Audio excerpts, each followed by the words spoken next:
అందరికీ నమస్కారము.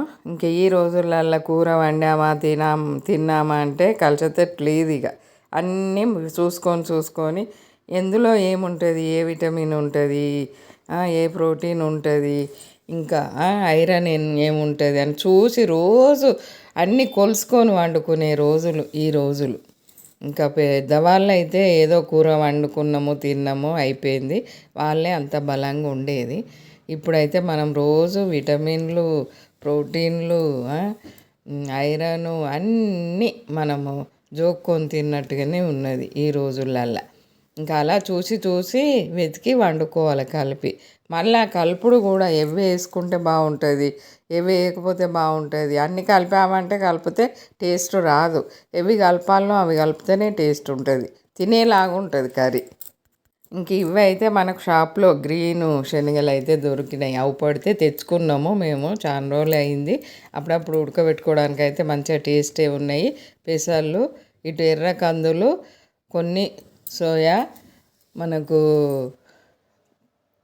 ఇలా ఎర్ర బబ్బెర్లు బాగున్నాయి టేస్ట్ పెసళ్ళు. ఇంకా ఇవి సోయా మనకు గోధుమలలో పోసి పట్టించుకునేది మేము పిండి. బఠానీ, గ్రీన్ బఠానీ డ్రై, శనగలు, మామూలు శనగలు, ఇవైతే గ్రీన్ శనగలు. ఇవన్నీ కలిపి మంచిగా శుభ్రంగా 2 సార్లు కడిగి నానబెట్టుకోవాలి. నైట్ నానబెట్టుకొని పొద్దున్నే మనము నీళ్ళన్నీ వంపేసుకొని మొత్తం నీళ్ళు వడిచిపోయిన తర్వాత కొంచెం సేపు ప్లేట్లో పోసుకొని మంచిగా ఆరబెట్టేసుకోవాలి. ఆరబెట్టుకొని ఒక బాక్స్లో ఎత్తుకొని ఫ్రిడ్జ్లో పెట్టుకున్నామంటే మనం ఎలాంటి కర్రీ వండుకున్నా కానీ ఒక పిరికెడు గింజలు వేసుకున్నామంటే ఇంకా ఆ రోజుకు సరిపడా బలం వచ్చేసినట్టే. ఎప్పుడు గుగ్గిళ్ళు ఉడకబెట్టి తినమంటే పిల్లలు విసుక్కుంటారు. ఇలా అయితే కర్రీలో కూడా టేస్ట్ ఉంటాయి. ఏ కర్రీ వండినా కానీ కొన్ని వేసుకోవచ్చు. పనీవడ, గుగ్గిళ్ళు ఒకసారి తినాలి, అన్నం ఒకసారి తినాలి, జ్యూస్ ఒకసారి తాగాలి, 2-3 రకాల జ్యూసులు అని. పెద్దవాళ్ళకైతే గ్రీన్ టీలు, జ్యూసులు ఇవన్నీ తినడానికి టైం ఎక్కడ సరిపోతుంది. అందుకే ఇలా కలిపి చూసి ఇవి వాడితే ఏముంటుంది అని చూసుకొని వండుకోవాలి. మళ్ళీ ఇవి వేసుకుంటే టేస్ట్ ఉంటుంది, కొన్ని వేసుకుంటే టేస్ట్ ఉండదు, చూసి వేసుకోవాలి. బబ్బెర్లు టేస్టే ఉంటాయి, శనగలు బాగానే ఉంటాయి. శనగలు పాత రోజులలో కూడా అన్నంలో కలిపి వండుకునేవాళ్ళు, పులిహోరలో కూడా వేసుకునేవాళ్ళు, చాలా బాగుండేది. మటన్లో వేసుకునేవాళ్ళు, నల్ల కర్రీలో వేసుకునేవాళ్ళు. ఇప్పుడు అలా వేసుకుంటారా? మటన్ లాగానే తినాలి అన్నట్టు ఉంటుంది. అప్పుడు కలిపే వండుకునేది. మటన్ వండుకుంటే ఏదన్నా ఒక ఆకుకూర లేకుంటే శనగలు ఇట్లా చేసి వండుకునేవాళ్ళు. ఇంకా వీటిని చూస్తే ఎంత మంచిగా అనిపిస్తుంది. అన్ని రకాలు కలిపినాం కదా, వైటు, గ్రీను, కొంచెం ముదురు రెడ్డు, కొంచెం కొంచెం పింకుగా అట్లా కలర్గా కనబడతానే. కలర్ తోటి కూడా తేడా ఉంటుందట మనకు బలం. అట్లా అంటా ఉన్నారు పెద్దవాళ్ళు. మనకు తెలియదు కానీ పెద్దవాళ్ళు చెప్తే మనం వినడం, చూసి నేర్చుకోవడం. ఇంకా ఇప్పుడైనా మేము నేర్చుకోవాలి. ఇంకా ఈ ఏజ్లో ఏం తినాలి, ఏం తినద్దు అనేది కూడా తెలుసుకోవాలి. రోజుది రోజు పాటించాలి. ఇక నుంచి పాటించి చూద్దామని అయితే మొదలు పెట్టాము. చూసేద్దాము. ఇలా రకరకాల వంటలు అయితే ఇంక ఇలా డబ్బాలో ఎత్తి పెట్టుకుంటే చాలా రోజుల వరకే నిల్వ ఉంటాయి, ఖరాబ్ కాదు, ఏం తేమ లేదు కదా, మనకు రెడీగా ఉంటాయి. అప్పటికప్పుడు రోజు నానబెట్టాలంటే ఎవరికైనా విసుకొస్తుంది. అప్పటికప్పుడు కొన్ని ఒక గుప్పెడు తీసేసుకుంటే సరిపోతుంది. బాగా ఇన్ని వేసి వండని అవసరం లేదు. మనిషికో స్పూన్ వచ్చేస్తాయి కర్రీలో. అలా తింటే సరిపోతుంది రోజుది రోజు. ఇలా టమాటా, ఉల్లిపాయ అయితే కొంచెం ఒక స్పూన్ ఆయిల్ వేసేసి కొంచెం సాల్ట్ వేసి ఉడికించాము. ఇది చల్లారిన తర్వాత మనము కొంచెం పసుపు వేసి, ముందు సాల్ట్ వేయలేదు, గ్రైండర్కి వేసేటప్పుడు అయితే కొంచెం సాల్ట్, పసుపు వేసి మెత్తగా పేస్ట్ వేసి పక్కకు పెట్టేసుకోవాలి.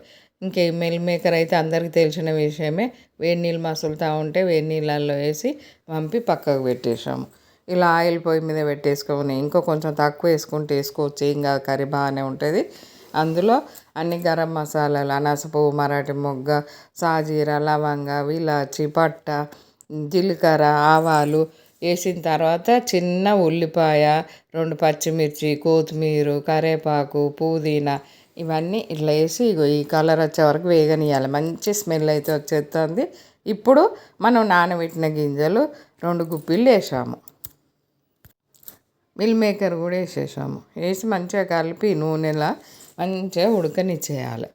కొంచెం సేపు వేగనిచ్చేయాలి. పసుపు అల్లము వేసి ఇంకా ఇవి వేసుకోవాలి. మనం నానబెట్టిన గింజలు ఉడకబెట్టిన మిల్ మేకర్ వేసి కొంచెం సేపు బాగా ఉడికిన తర్వాత మనం ఉల్లిగడ్డ టమాటా వేసి చేసిన పేస్ట్ వేసేయాలి. ఈ చిక్కదనం చేసుకోవాలి. దీనికైతే చేసిన తర్వాత మంచిగా ఈ మిల్ మేకరును ఈ పేస్టు బాగా మంచిగా వేగిపోవాలి, ఉడకాలి. చాలాసేపే ఒక 5 నిమిషాలు చిన్న మంట పెట్టేసి మంచిగా ఉడకనిచ్చేయాలి. పచ్చి వాసన పోవాలి టమాటాది. ఇంకా కొంచెం ఉంటుంది, ఎంత మనం ఉడికించి పేస్ట్ చేసినా కానీ కొంచెం వేరే స్మెల్ ఉంటుంది. అది పోయే వరకు ఉల్లిపాయను టమాటా కలిపి పేస్ట్ చేసాం కదా, అది ఇట్లా కొంచెం సేపు వేగనియాలి. వేగిన తర్వాతనే మళ్ళీ దీనికి సరిపడా కారం వేసుకోవాలి, సాల్ట్ వేసుకోవాలి. సాల్ట్ వేసుకున్న తర్వాత వాటర్ పోసుకోవాలి. కారము సాల్ట్ మళ్ళీ కొంచెం సేపు ఉడకనివ్వాలి. ఇంక ఇప్పుడు మనకు కొంచెము పేస్ట్ చేసేసాం కదా, ఆ తేమ పోయే వరకు కొంచెం ఇట్లా అంటుకుంటుంది గిన్నెకు అన్నప్పుడు కారం వేసుకోవాలి, సాల్ట్ వేసుకోవాలి. తగినంత చూసి వేసుకోవాలి. ముందు మనం పేస్టులో వేసాం కదా ఉప్పు, దొడ్డుప్పు వేసాము. ఇప్పుడు కర్రీలో కూడా అట్లనే వేసేసాము.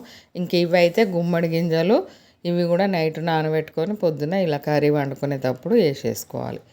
ఇంకా ఈ గుమ్మడి గింజల లడ్డు తినాలి, గుమ్మడి గింజల పొడి తినాలి, కారం తినాలి, పచ్చడి తినాలి అంటే అన్నీ ఏమని తింటాం. అందుకే ఇలా కలిపి వండుకుంటే చాలా చాలా టేస్ట్ ఉన్నది. ఇలా వండుకున్న కర్రీ అయితే చాలా బాగున్నది.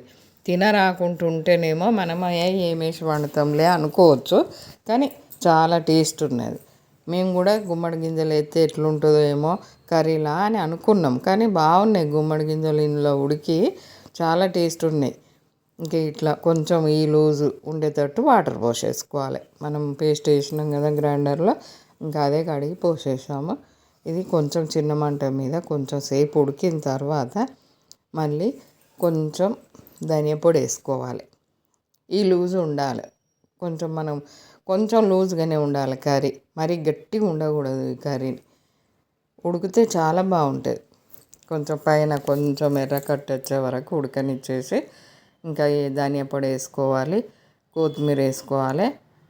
ఇంకా చిన్న మంట పెట్టుకున్నామంటే మంచి కర్రీ రెడీ అయిపోయినట్టే. ఆ రోజుకు సరిపడా విటమిన్లు అందినట్టే ఒక మనిషికి. ఇంకా ఇలా కొత్తిమీర వేసినామంటే సరిపోతుంది కర్రీ. ఇది చపాతీకైనా రైస్కైనా దేనికైనా చాలా బాగుంటుంది. ఇంక ఇప్పటికానుండి అయితే మనము కొంచెం ఆరోగ్యం గురించి, మన ఆరోగ్యం బాగుండాలంటే చూసి చూసి వంటలు చేసుకోవాలి. ఇంకా ఆ వంటలే చూసేద్దాం. మేము కూడా తింటాం కదా, అవే చూసేద్దాం. టేస్టీ వంటలు అయితే చూసేద్దాం. ఇంకా ఈ వీడియో కనుక నచ్చినట్టయితే ఉంటే లైక్ చేయండి, షేర్ చేయండి, సబ్స్క్రైబ్ చేయండి. మనకు షార్ట్ వీడియోస్, ఫుల్ వీడియోస్ చాలా ఉన్నాయి. మీకు ఎలా వచ్చిందో కామెంట్